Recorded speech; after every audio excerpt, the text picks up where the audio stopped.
안녕하세요, 여러분. 집에서 돈 버는 방법, 집돈버 굿즈입니다. 네, 주말 잘 보내고 계시죠? 오늘은 5월 4주차 청약과 상장 일정 정리해 보겠습니다. 최근 청약한 공모주들 기대보다 수익이 좀 약한데요. 이번 주는 따상 기대주도 있기 때문에 반등하는 상황 꼭 나와줬으면 좋겠습니다. 네, 그럼 바로 내용 확인해 보겠습니다. 구독과 좋아요, 알림 설정은 저에게 큰 힘이 됩니다. 먼저 지난주에 청약한 기가비스 청약 결과 볼 건데요. 역대급 확약이 나왔던 터라 청약이 많이 몰렸습니다. 계좌가 30만 건이 넘었고요. 증거금도 9.8조. 그래서 균등은 92% 확률로 한 주를 받았기 때문에 아마 많은 분들이 받았을 거고요. 경쟁률은 1647대 1. 한 주 증거금은 3,500만 원 정도 필요했습니다. 네, 그럼 4주차 일정을 보면 청약이 3개, 상장이 하나 있습니다. 그중 진영과 나라셀라가 월화로 일정이 겹쳤는데요. 수요 예측 결과 이미 나왔죠? 잘 비교해서 결정해 주시고요. 이 둘의 환불금으로 마녀공장 비례까지 가능합니다. 그리고 기가비스는 24일 수요일에 상장합니다. 자, 그럼 상장 기가비스 보겠습니다. 앞서 말씀드린 것처럼 기가비스는 경쟁률도 좋았지만 특히 확약이 절반가량 나오면서 기대감이 컸어요. 다만 유통금액이 1,000억이 넘기 때문에 이게 좀 부담이 됐죠. 여기 기관 최종 확약이 나왔는데요. 먼저 수요 예측대 확약이 49.5%에서 최종 72.7%, 엄청난 비율이 나왔습니다. 그중 3개월이 가장 많았고요. 그래서 최종 유통 물량은 약 183만 주, 비율로는 14.4%가 됐습니다. 기관 투자자 물량이 크게 줄면서 유통 물량 중 어느 누구 하나 크게 튀지가 않죠? 개인들이 시초가에 빨리 내놓지만 않는다면 주가 상승 크게 나올 수 있습니다. 그래서 최종 유통금액은 거의 500억가량 줄어서 786억이 됐습니다. 이 정도 물량이면 부담은 상당히 줄어들었는데요. 수요 예측 영상 때 유사 공모주들과 비교했었죠? 최종 유통금액과 확약을 업데이트했습니다. 역시 이들도 최종 확약이 높게 나왔기 때문에 유통금액은 평균 400억 정도, 여전히 기가비스와는 차이가 있어요. 그래도 앞서 말씀드린 것처럼 시초가에 개인들이 최대한 참아주고 수급이 다시 한번 살아난다면 따상까지 기대해 볼 수 있습니다. 네, 그 다음 공모주 청약 소개를 해볼 건데요. 청약이 세 곳이지만 수요 예측이 나온 두 곳만 오늘 정리해 보겠습니다.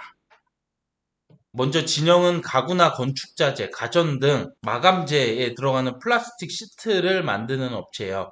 기능성, 친환경 모두 우위에 있는 소재를 생산하고 있고요. 코로나로 작년 매출은 역성장을 했습니다.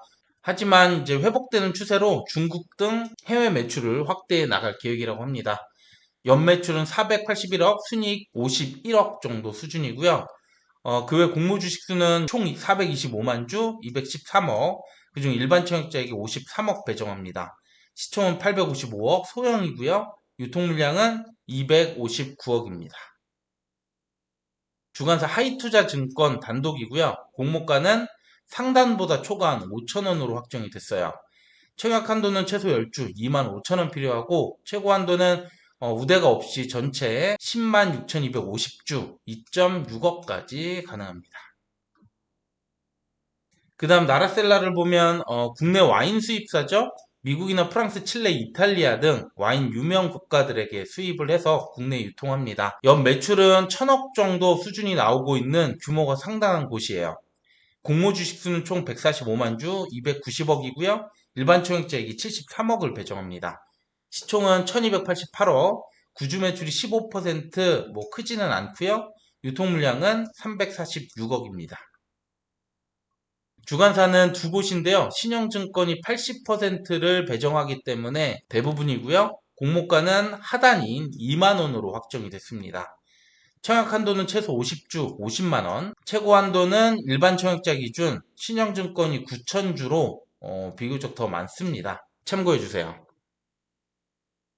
네, 그럼 공모주 두고 수요 예측 결과가 나왔기 때문에 전체적으로 비교해 보겠습니다. 공모가는 진영, 상단 이상이 98.8% 압도적으로 나와서 밴드 상단을 초과한 5,000원으로 확정이 됐어요.